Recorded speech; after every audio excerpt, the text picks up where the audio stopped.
Hi guys, welcome back to the channel. Hope you've had a great week on the water. Well, mine has been a little bit of a nightmare this week. A few things have gone wrong and I've had to deal with them. Now I think when you do this sport you need to be a little bit of a decent DIY. You got to learn how to fix things or it's going to cost you a fortune. So I had to drill out the bolts on this one because they'd rounded off and wouldn't come out. So I drilled them out and then I used a bolt extractor just to get the remaining of the stub out. I was lucky I didn't destroy any of the threads, so that was great. This week I'm going to be looking at that bleb and fixing that, sewing that up. So I'm going to have to take my bladder out. So if that's interest to anybody and they want to learn how to take a bladder out, this is the video for you. Everybody else, Tone from Tone's Adventures and David Harry, you may want to sit this one out, but it's going to be a little bit boring, but hopefully it might help one or two of you out. So let's have a look. I need to take the bladder out before I start going anywhere near it with a needle, just to be safe that I don't pop the bladder, because the bladder's absolutely fine.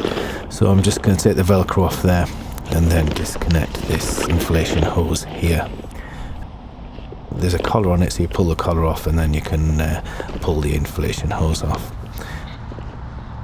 When you put them back on, if you just wet the end of it there, it'll go on a lot easier, and then you're going to just push that plastic piece back on just to secure it back on there. If you'd lose the plastic piece, you can always use a tie wrap. That's another little thing you can do. So you can see I'm making a loop here and I'm just going to make a lark's head. So this is just going to be pulled through the strut so that then when I come to put my bladder back in, I can use it to pull my bladder back through into the strut.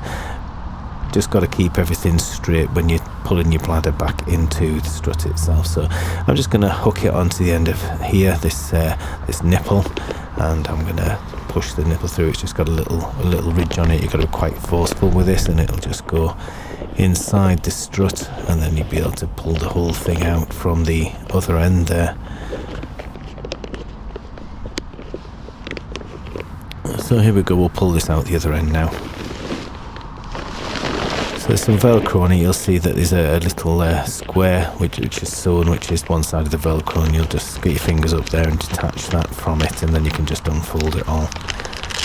And just stop it out. There's the one end of it, and you can see the other bit, the square patch there. So you're just going to undo that, and then you can get to the actual bladder itself and start to slowly pull it through, just ensuring that the line is getting pulled through with it. I'm going to pull all this the way through. Like I say, there's nothing wrong with this bladder, so I'm going to put it safe to one side while I do the repair, and then I will insert it back in.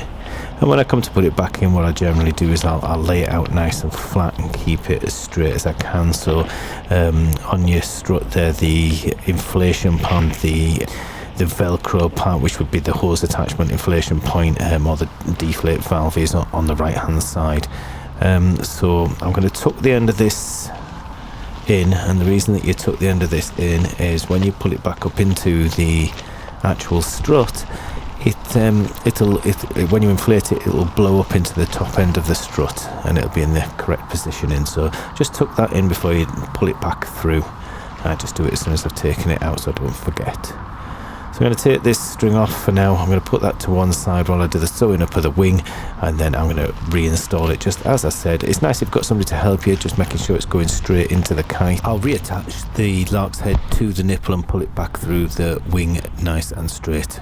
But I did it on my own, so I don't have any fuss with me doing it on my own because I needed two hands already.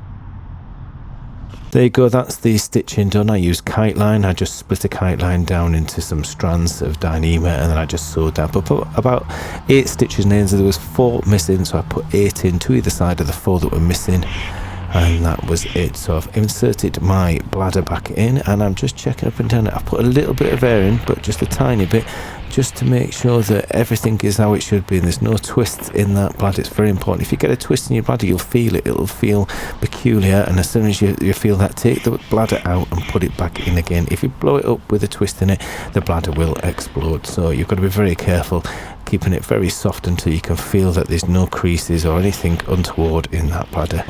The stitching I'm going to seal up there with some Storm Shore glue. I've just put a little dab of that down the stitching just to stop the stitching coming undone. It was tied very tight as well, and that's me excited that it's all done and I can get back on the water. Woohoo! Job done! Thanks for watching. I'm going to get myself away now and fix the little lad's scooter. Always something to do when you got kids. Catch you later. See you on the next one. Good wins, and see you soon.